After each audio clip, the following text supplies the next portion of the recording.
This is the Mountain and Prairie Podcast. I'm Ed Robertson. My guest today is Hal Herring. Hal is an award-winning outdoor journalist, fierce public lands advocate, and thoughtful, action-oriented conservationist. He's also an accomplished podcaster and the host of Backcountry Hunters and Anglers Podcast and Blast with Hal Herring. If you're a longtime listener of Mountain and Prairie, you may remember my first episode with Hal back in December of 2019, which was pre-pandemic when the world was a much different place. Like me, Hal was born and raised in the South, and also like me, his Southern accent has not faded.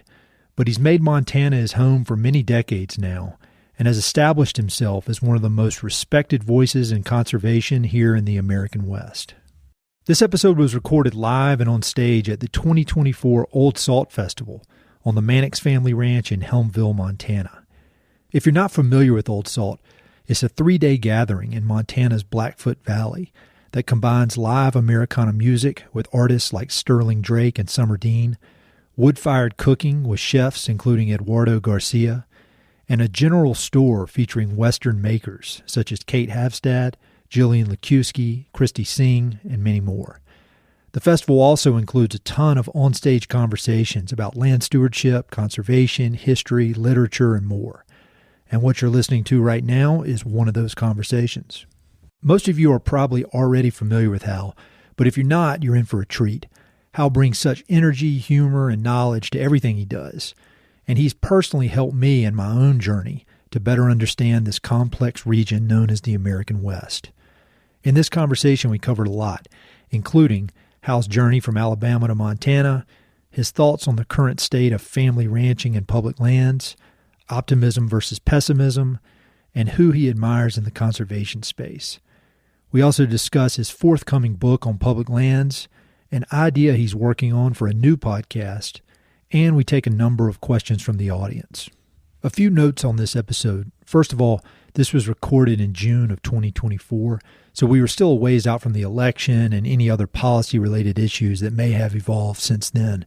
And second, we recorded this episode on one of 3 different active stages on the festival grounds, so the audio is obviously not going to be perfectly crisp studio quality.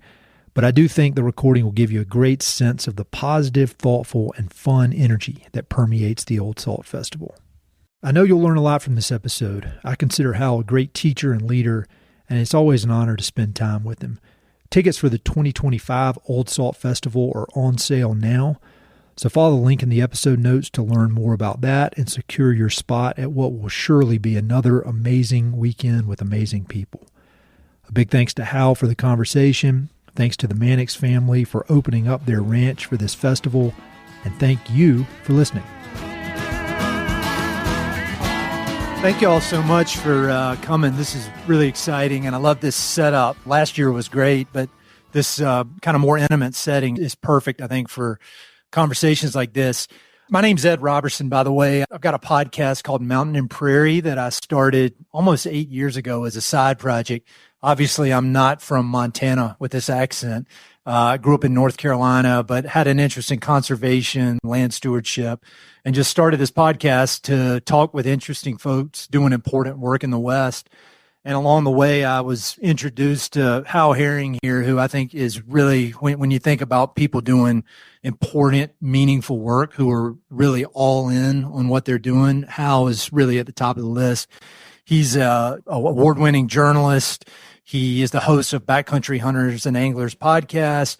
He's working on a public lands book right now that I think I was lucky enough to read a few advanced chapters, and I think it's going to be the book about public lands. No pressure, Hal.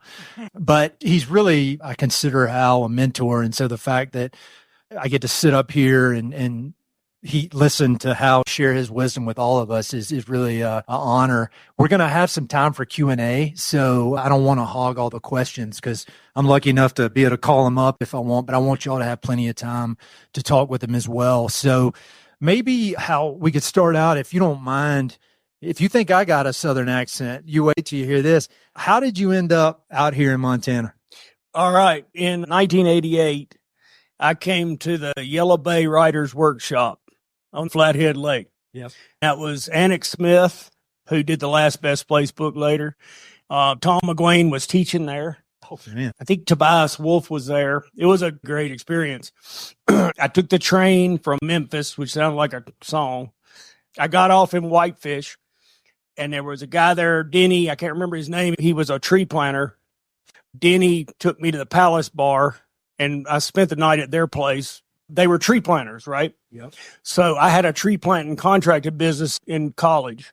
And so I thought, well, you can plant trees in Alabama, you can plant trees in the Rocky Mountains. And so I kind of concocted a scheme to come to Montana. Also, it was the 88 fires. And I was in a bar. I don't know if it was in Plains or Whitefish. And a guy came in and recruited like crew. He was like, who wants to work on the so-and-so? And I thought, well, hell, you never starve here, right? The 88 fires was just going crazy when I was here. And I thought that was a good sign, right? Yeah, the whole place is on fire. You think about 1988, and then just before we started this interview, Hal and I were over there talking, and we think about present day, 2024, and you're now up in Augusta. You've settled there, and you've seen, we think about the whole purpose of Old Salt, and a lot of it is to really celebrate ranching and agriculture. And Hal's a very optimistic guy, but he's also very clear-eyed when it comes to some of the challenges that we're facing in that world. And so, Hal, I was wondering if you could talk a bit about what you've seen up there in the ranching community as far as the consolidation and absorption of family ranches. Well, a lot of that happened. We've been there 24 years, I think. And so a lot of that was happening over the previous 20. When I was working for Field and Stream, when I was working actually for New West, which was a huge experience in my life. That was a startup news thing out of Missoula. We did all these special stories on amenity ranches and how that was going to change pretty much everything. People who had, in the case of a place near Augusta, $58 million, who just walk in and put down a check for $58 million and take over a huge part of the county. And we realize if a person buys the ranch so that they can elk hunt and fly in and have a good time, and I'm not saying anything negative here. It's from a biodiversity standpoint, it's probably pretty good. But from a social standpoint, if I buy that ranch for $58 million, I'm probably not going to go downtown and go like, everybody come get a cow elk, right? Or come shoot bulls. If I buy that ranch as a person with outfitting in mind as part of my payment plan, the public access component is going to be lost. The consolidation of agriculture in ranching has impacted the whole model of how people hunt and interact with their local landscapes. There's towns in Montana where you could grow up as a kid and drive home through herds of whitetails and never have a chance to shoot a deer. And some people would say that's no big deal, but there's an echo effect of that into the roots of conservation itself, which was based on more of a kind of populist model, right? Yeah. And, when I think about your work, I think about really just the ultimate in public land advocacy. But as you see these threats to private land, the land down in the valleys, how does that affect, in your mind, how does that affect the health or the wildlife populations? When you think about public lands, how does the threat to ranching and the threat to private lands affect that? So the thing that I didn't understand in 1988 was that in the Rocky Mountain West, the big game herds winter on lowland and they summer in the high country. So when you see pictures in Field and Stream of people shooting big bulls, they're usually in the high country, right? That's that transition. And what the Rocky Mountain Elk Foundation had go and figured out, 30, 40 years ago was that those herds don't exist without the low winter range. And the winter range during the Homestead Act, of course, everybody claimed all the arable and usable land. And what was public was left over was in the forest reserves in 1891. That was stuff that nobody claimed. They would claim it now, but back then they couldn't find a use for it. So it went into the federal domain. So you don't have big game herds in the West, nor their obligate predators, unless you have a cooperation between the federal public land and the private lands down below. they can't separate them any more than nature separates them. Hal's been working for more than 4 years now on this new book about public lands, both the history and the threats to public land. And, you know, you're such a student, you're such a reader. I remember in our first podcast conversation, in 1 minute, he's talking about Tom McGuane, and the next he's talking about obscure Russian literature. And it's just, I mean, this guy reads a lot and he's very curious. But I was wondering, as you've been researching this book and working so hard on it, what are some new things that you've learned, new ideas, things that maybe surprised you about the West, about public lands, about private lands? Is there any kind of aha moments that have come from that process? Yeah. So I've told people when I was a kid, I started out as kind of an anarchist. You know, I didn't really believe in government of any sort. You know, I was a Kropotkin fan. I was a Bakunin fan. I read all the Russian anarchists, you know, and I thought that was great. Well, the truth of it is that it's not really a thing. Like power, like nature, it abhors a vacuum. There's no such thing as a place where there's no power. You know, so one of the things that was shocking to me is I became kind of an FDR person. Like I started to really revere Franklin Delano Roosevelt, and while recognizing my old libertarian soul or my old traditionalist soul, while recognizing some of the overreaches of the Dust Bowl solutions, I became this huge Franklin Delano Roosevelt freak. Which for a person who didn't like government at all to start with is kind of a jump, right? Yeah. You've talked a lot about, you've interviewed Douglas Brinkley before, the author, and he wrote about kind of all three waves of conservation. One thing that I'm always looking for from you is ways to kind of go out and find new information, make my, you know, the little bit of information I have now, I want to expand it. And I'm always looking for good book recommendations. If people are wanting to learn more about some of this stuff that you have kind of devoted your life to, are there any books that you would recommend off the top of your head? I would go with Betsy Gaines Quammen's. There she is. We'll be talking to Betsy tomorrow. And I'm not saying that just because Betsy's here for up front. That there's some very basic things that people need to understand that are in her book about the Bundys and that early thing. And then I haven't read the new one. It's really good. I read it. And took a lot of notes. These are the books that are most important. Now, Doug Brinkley's Wilderness Warrior, Silent Spring Revolution for sure, because Silent Spring Revolution, it's not a fun read really, but if you're interested in that, it will give you all the touchstones of how we had the environmental decade of the 1970s. And we are sitting here today living on as the beneficiaries of a decade that never came again. Silent Spring Revolution is how that came to be. If you want to have a renaissance in environmental thinking in America, which we are at the brink of now and we need it, that book is kind of pivotal. Nate Schweber's book, This America of Ours, it's like a biography of Bernard Navis Devoto within the context of all of this stuff where we almost lost it in the 50s, being the public lands. Yeah, those were all great. And I read Silent Spring Revolution and really enjoyed it. I mean, it is a thick book, but there's so much in there.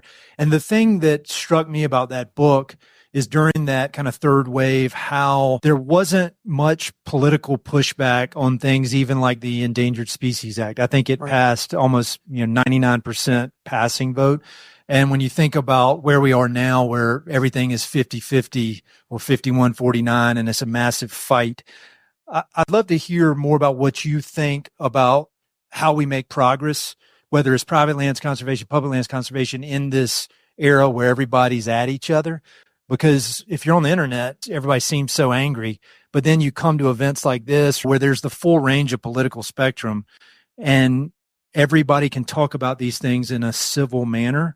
And so I'd love to hear kind of how you think about finding common ground in this crazy time we're in. Well, because the common ground is it's irrefutable, right? Like we have to make an effort, a concrete grassroots, whatever effort to drag conservation, public lands, and all that stuff outside, away from politics. Because if you don't have clean water, your land doesn't have any value. You don't have any property rights.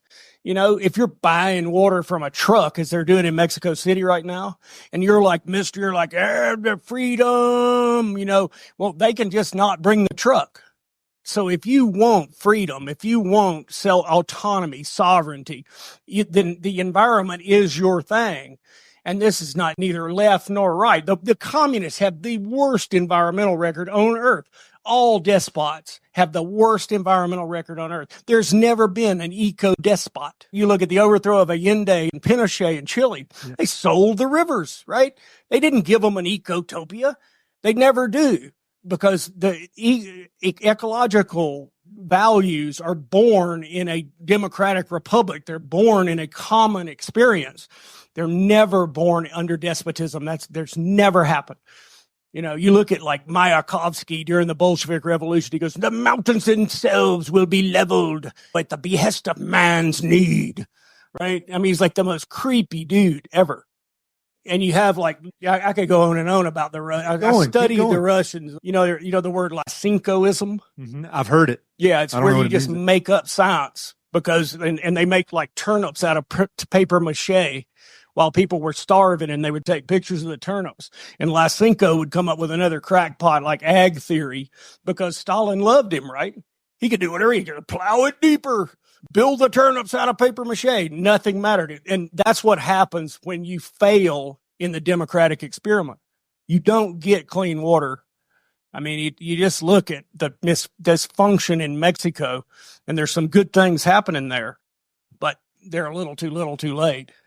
Right? They don't have a representative governance. Yeah. And so whether you're in the left or the right, what we're going to need to do is have environment not be a political issue. We can argue over how to achieve it. The right-wing people like, no more taxes. And the left-wing people is like, save all the water. It's a human right. Well, neither one of those things are true, right? You got to have somebody who's going to deliver the water. It's going to get paid. The water, though, is non-political. So when I was at Old Salt last year, meeting all these amazing people, passionate people like Hal, and I get all hyped up and I'm really excited, as I think a lot of people are. And then I find myself getting home and kind of getting back into the routine, and some of the excitement and passion can just kind of fade out no matter how great the event was. How do you recommend that people take the energy that they're going to gather over the course of these 3 days together, and then when they get home, apply it and actually make something happen? How do you think about that? Well, I've thought about this a lot, and I would say that you kind of have to join a nonprofit because of the numbers and the people who might be employed there who have time to go to the legislature and lobby against X, Y, or Z. There's all kind of flaws with the nonprofit model, no doubt. But if you put them on a scale and you dumped on the positive stuff and you dumped on the negative stuff, it would fall over on the positive side. Yes. Trout Unlimited's work, Backcountry Hunters and Anglers is advocating for stuff that we can't do alone. And that's just the truth of it.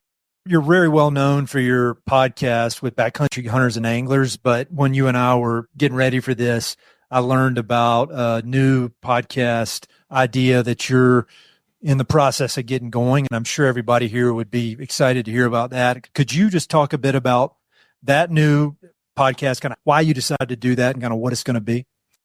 It's an infancy thing, but I've been kind of in hunting and fishing my whole life. And of course, hunting and fishing are the interest on the principle of well-stewarded landscapes, right? Hunting and fishing aren't anything into themselves. They never have been. You don't have fish if you don't protect the river. You don't have big game if you don't protect the winter range. So they're the interest on the principle of carefully stewarded and conserved landscapes. So I'm interested in stepping out of that bubble. For years ago, I wrote a piece at Field and Stream, which went over like a lead balloon, and it was called, "What Do You Really Believe In?" And it had pictures. I'd been on the Rhone Plateau a lot, and I had been in a small plane flying the Rhone, and if you went down the flanks of the Rhone, it was completely covered with oil gas wells, right? And there was no effort whatsoever to minimize the impact of that. Like, there was no weed control. I was like, what are you doing with the drilling rigs? Like, are they power washing them? And they're like, are you kidding? And I wrote this essay. It's like, do you really believe that this is what you want? Because I know you work on the gas rigs, right? like if you're in rifle, but you also love to hunt. So what is it that you really value? You could do this without destroying the resource, also known as wildlife and the rest of our environment. But it had no resonance whatsoever. People didn't like that question. Yeah. And that in itself made me pretty interested in that question, right?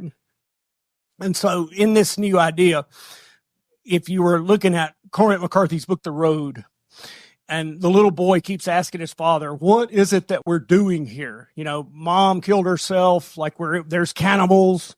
You know, what are we doing here? And he said, we're carrying the fire. And the little boy goes, you know what? And then when his dad dies, he meets those people. He asks them, he said, are you carrying the fire? And the guy goes, you're a little freaked out, huh, kid? You know, and he goes, yeah, we're carrying it. We're carrying the fire. So I believe that this place is an excellent example. There's earlier knowledge. Human beings do not go back. We're not going back to encampments and buffalo hunting, but they do go forward. And you can carry earlier wisdom, earlier knowledge, how to forge blacksmith stuff, how to manage land, how to butcher cattle, how to hunt, how to garden, how to act. And there's an element of this wisdom that is kind of archetypal in the human species. The human population eruption, the overshoot, the 8 billion, the 9 billion, the 10, it has an end. And it doesn't have an end necessarily in Syria style violence. It can simply end through the empowerment of women having less children, people choosing to have 2 and 3 instead of 20. And when that population begins to decline, I see a future where if we have carried the fire of this knowledge forward into that, we could have our great-great-great-grandchildren living in a time of increasing abundance. Mm-hmm. But we're going to have to navigate this next 250 years.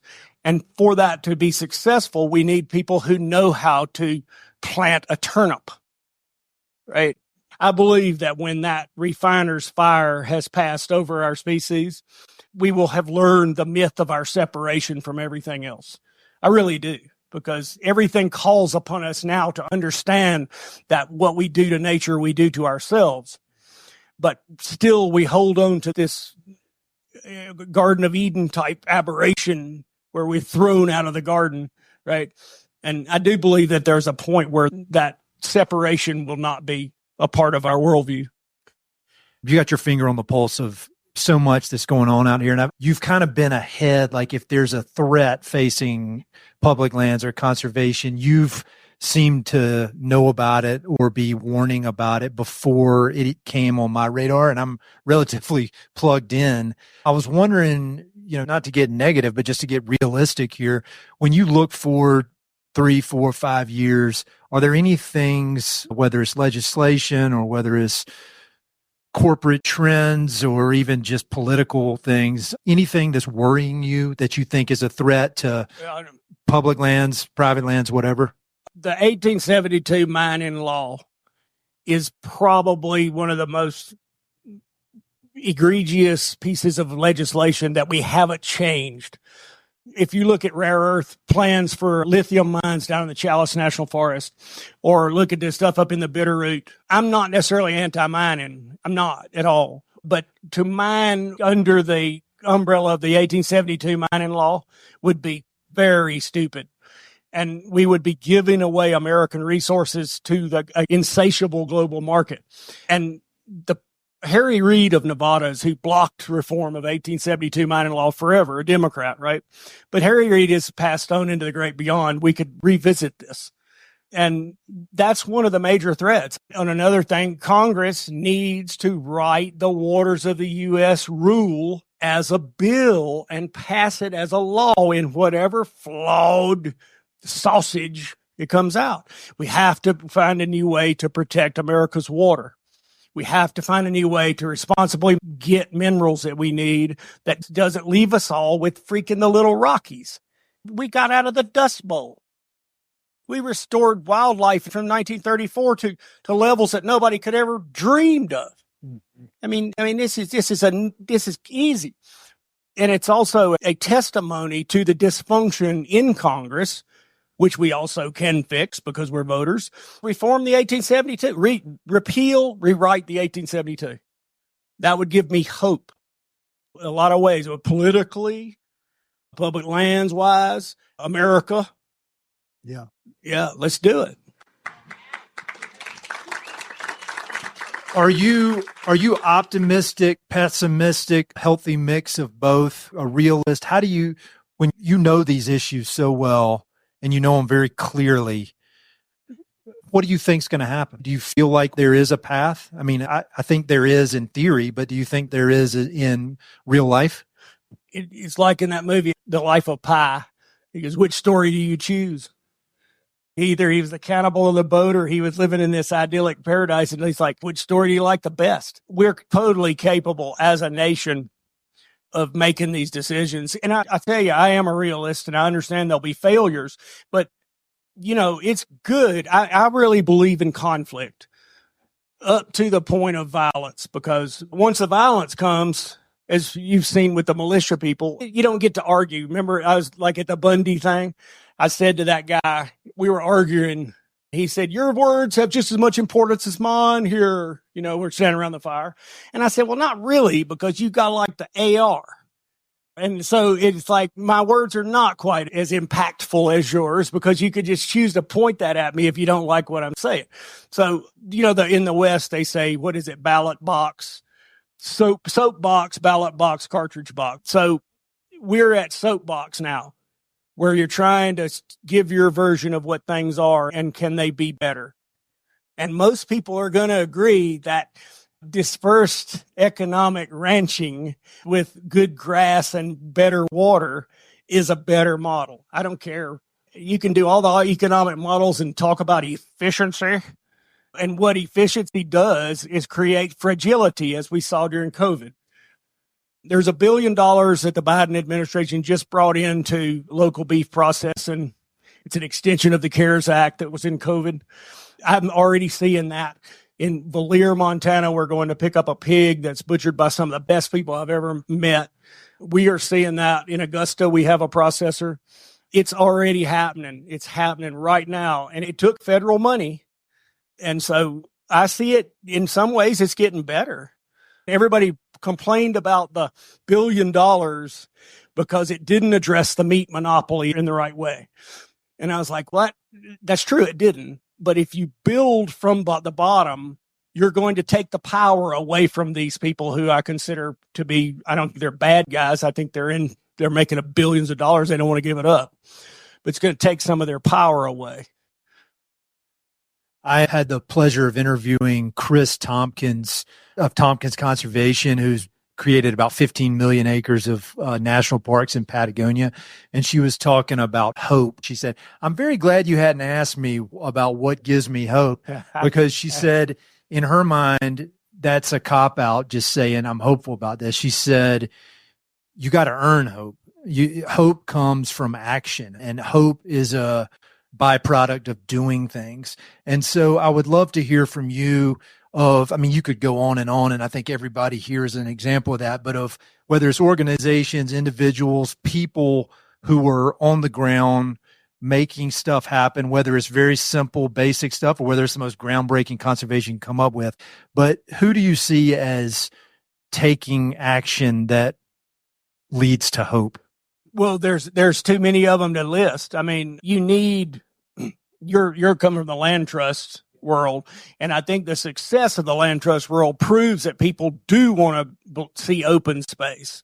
They do want to have like a place for the kids to go run around and kick a ball, and they do want to see wildlife. I think the success of the land trust thing proves that there is a recognition that this is really important. Again, with the major conservation groups, we have had an environmental unawakening, a sleepening. That's based on the successes of the 1970s, like the Clean Water Act of 1972, the Clean Air Act of 72. Nixon didn't want to, but he did it. McNamara said to him, he said, this is something the people want, and this is something you can give them. The people want this. If for anybody interested in this, to go back, Doug Brinkley does a good job of it, but just look at the legislation passed in the 1970s, Toxic Substances Control Act, each in a response to some absolute debacle that somebody did, like the Velsachol Chemical Company into the Tennessee River, the DDT where I grew up in Triana, Alabama. These were legislations passed by Congress in response to some debacle. And we have lived as the beneficiaries of those without building on them. And in some ways, it hasn't been destructive. It's good. But I look at people, they turn on the water, they get them a big drink of water, and they go, that government overreach. That's the thing that concerns me the most. And I'd like, just move to Guatemala for a while. And their people are nice. The people are intelligent, and they don't have any water that you can drink out of the faucet. So it's not that American exceptionalism is a real thing. Just because you're born in Des Moines doesn't make you exceptional. But if you're willing to do the hard work and make the inconvenient choices and fight over and over, you become exceptional. And I would say that living in this country, I've got a quid pro quo. I mean, I got to give back something. I raised 2 kids here on public lands, hunting and fishing and wallering around in the river. I mean, come on.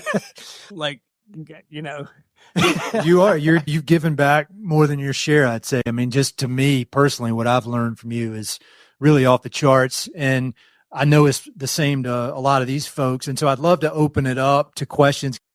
Hal, this is Jess here. Yes. I say this with love. Can you help me understand a little bit more precisely what your podcast is about, please? You gave us a wonderful background of where you're coming from.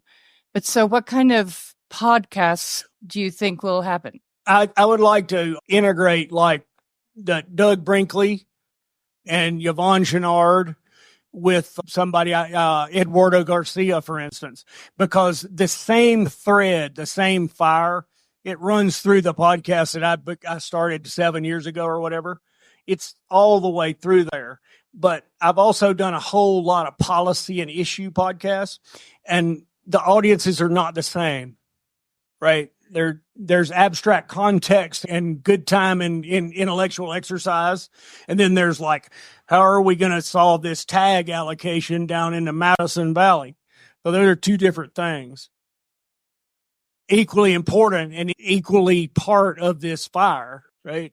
Being able to get outside of the constraints, in the best case of the word, but constraints of just hunting and fishing, and really just explore your curiosity. I mean, that's a big part of it as well, right? Constraints have also been kind of good because they keep you somewhat focused. I mean, I can't imagine the kind of things I might go look for if I wasn't constrained by, hunting, fishing, and conservation that people would not be interested in at all.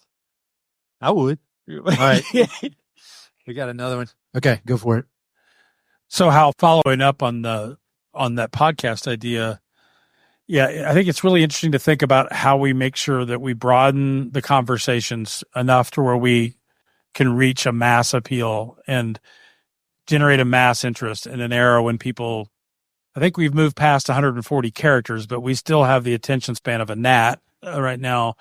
I dig into things that matter to me, and I'm just wondering how we think about getting messages out beyond this tent and how we broaden the folks who are engaged in the conversation who maybe don't think they're environmentalists, so they don't understand their connection to regenerative agriculture. How do we broaden that audience?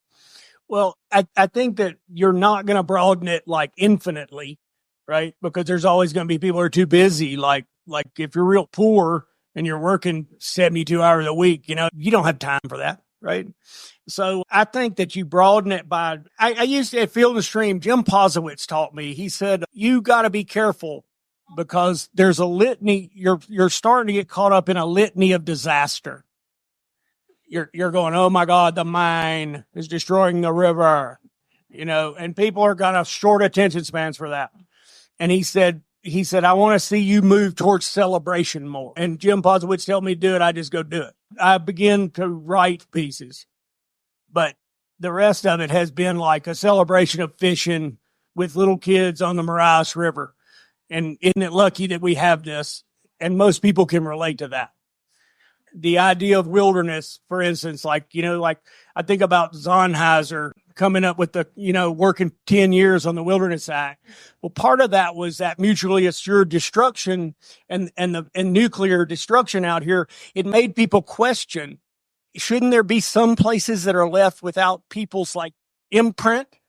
Maybe we don't know everything, right? Hey, Hal, it's Andy from the Bitterroot. You've gained a lot of power through your podcast, power being the people listen to you. You say some stuff that piques people's interest and you've connected with them. People are here listening to you. I've heard you talk before about the 1872 Mining Act and the need for a national update on the Clean Water Act. Good things there. But what is a person with your influence and power doing beyond podcasting to get the trigger for some improvement, for example, or rewrite of the 1872 Mining Act and a National Clean Water Act? What are you doing beyond your podcast? I'm trying to finish this book, which has a lot to do with it does have the 1872 in it.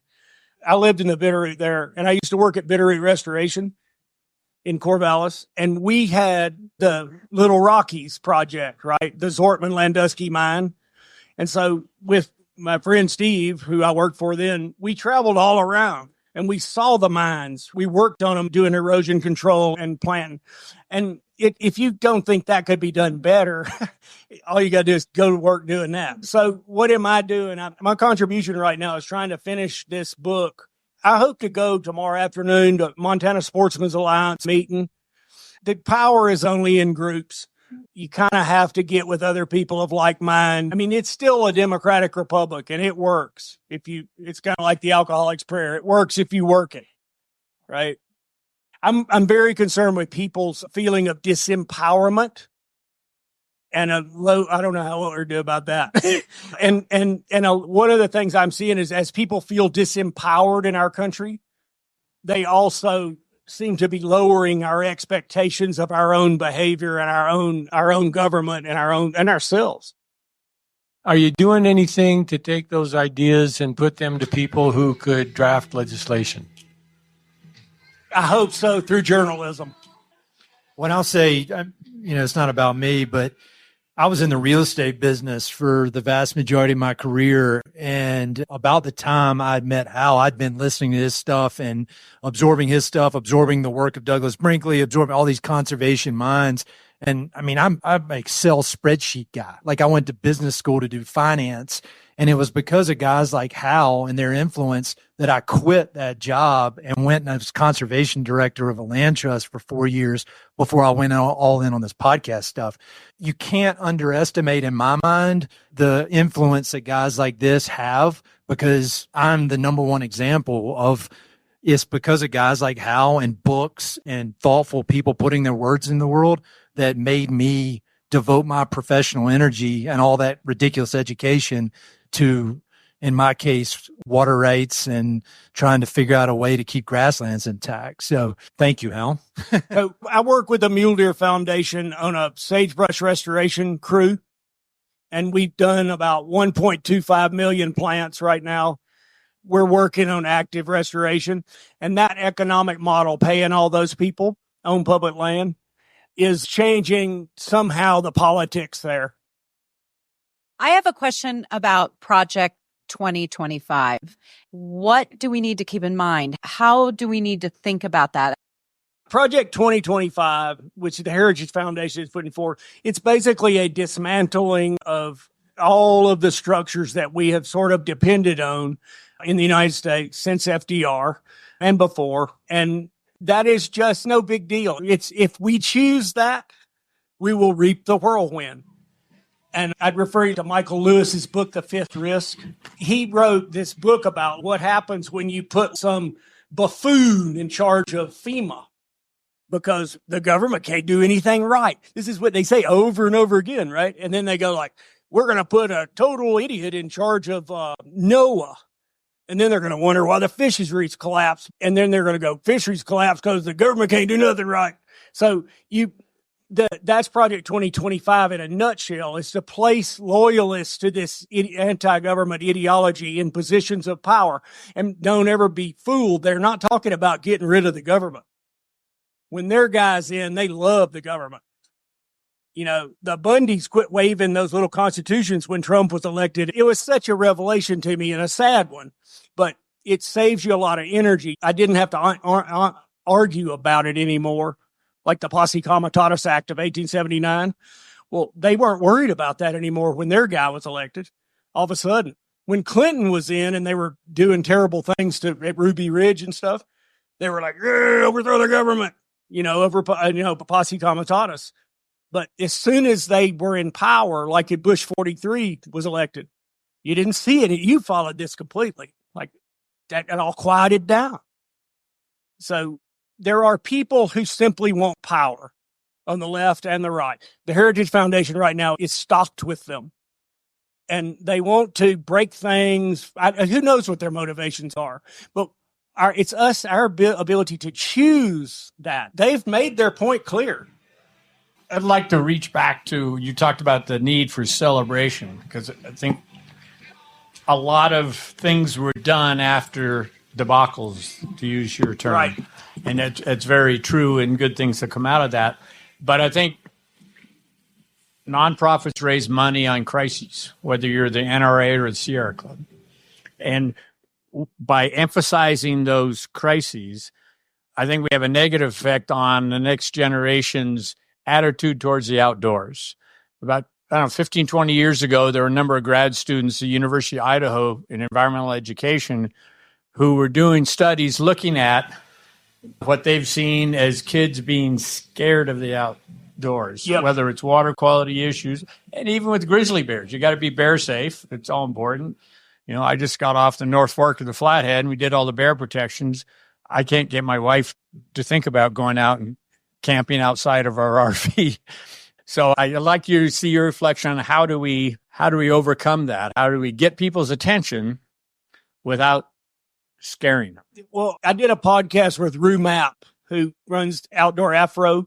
It's like mostly for black folks to want to get into the outdoors. And one of the things Rue, who is like a poet, one of the things she said was, don't look down on the people who are just tailgating out in some park, because that's their level of engagement. And that engagement is extremely important. So I always talk about fishing with kids. Like, the last thing I wanted to do is take a fly rod and try to make my 8-year-old like catch a fish on fly rod. We went bobber fishing with worms. And it's whatever level of engagement people are comfortable with, like your wife is afraid of grizzly bears. That's the thing, right? I get it. It's not my business to go like, the statistics are, my business is to say, like, there's places where there aren't any grizzly bears that are super cool, and we'll just go there for a while. So it's to not look down on other people's level of engagement. More people will see that the creek in the park is really cool too, with those weird tadpoles in it. And that's your entry point, right? Hal, speaking of engagement, you've been a journalist for a couple of years. How do you see the future of journalism? I would say, as a journalist, it's not the most fun place to be, and it's hard to get the mic in front of people with important issues. So I'm curious what's heartening right now for you, but also like what you see are biggest challenges in telling these stories and telling the stories of rural America, conservation, the things that, urbanites have a hard time connecting with. So there's two things right there. One, it's not an infinite demographic. So you're not going to reach everybody on the same level of engagement. I think Ben and Cassidy, the work that they're doing right now, that's it. Like, that's what I'm seeing is kind of this where we're at right now. And they're covering issues, and no, people in Phoenix may not read it, right? But a lot of people will read it, and those people will be engaged. You can't make it like the Missouri River, a mile wide and an inch deep, right? It has to be deep enough for people who are concerned with these issues to get something about it upon which they can engage. You kind of have to give up the infinite audience. The other thing in there, though, is there's a level where I used to have a rule that I wouldn't write an essay until I had reported on something like 8, 9 times. I would write an essay on something like game farming or chronic wasting disease if I had been engaged in this for several years. And if I used to not write a story either until all of my sources started repeating the same thing, I go, it must be true. I think advocacy journalism is a very slippery slope that's also kind of unavoidable in some ways, but it's such a great way to spend your life. I don't totally believe this all the time, trying to find what is irrefutable. Like that was the rule for a paragraph. It's like, is this as true as you can make it as what you know right now? What is irrefutable? Or mostly irrefutable? Also, like, what is my bias? What did I come here hoping to find? Well, let's get rid of that. We got about 4 or 5 minutes until the big anvil launch, which we don't want to miss. So maybe one more question and then we'll wrap it up. One more, anybody? Yes, sir. The whole country is watching this Senate race here in Montana with John Tester and Tim Sheehy. Anyway, do you have any insights that you want to share about that? The only insight I have is what we choose. I mean, do you choose a guy who has been in the Senate operating as a centrist for the interests of Montana agriculture and veterans for all these terms? Or do you look for an unknown who represents a movement that is a dismantling? So, if you feel lucky, have at it, right? If you feel like the future is uncertain, you might want to go with somebody I mean, that's what I see as that race. The way I like to wrap these up is I'm always amazed of with these smart folks I get to talk to, and I'm just trying to absorb all the information from them. And so I like to finish it up with just any kind of parting words, anything you wanted to say that I didn't ask you or that we missed in the questions. How would you kind of wrap this up, seeing this beautiful setting with all these awesome people? This really, Cole and team at Old Salt. It's just, I want to give you all a hand for that. Truly one of the most special events I've ever attended, been involved with on any level. So given this amazing scene, how do you wrap up everything?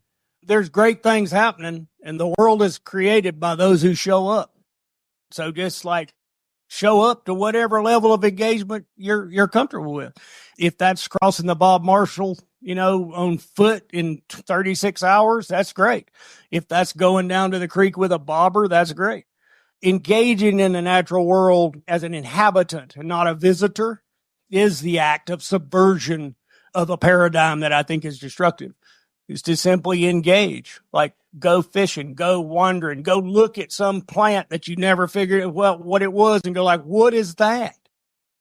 It's rosin weed, curly cup, loco weed. I'm going to look that up in Weeds of the West. Now you've engaged, you've stepped inside. Well, Hal, you're the man. I just appreciate your friendship and your wisdom, and thank you for coming here. Appreciate it, man. Hey, it's Ed again. Thanks so much for listening to the podcast. I know your time is valuable, so it means the world that you spend it listening. If you want to support the podcast and help it to continue to spread and grow, there are a few ways you can help. Number one, pass it along to a friend or share it on social media.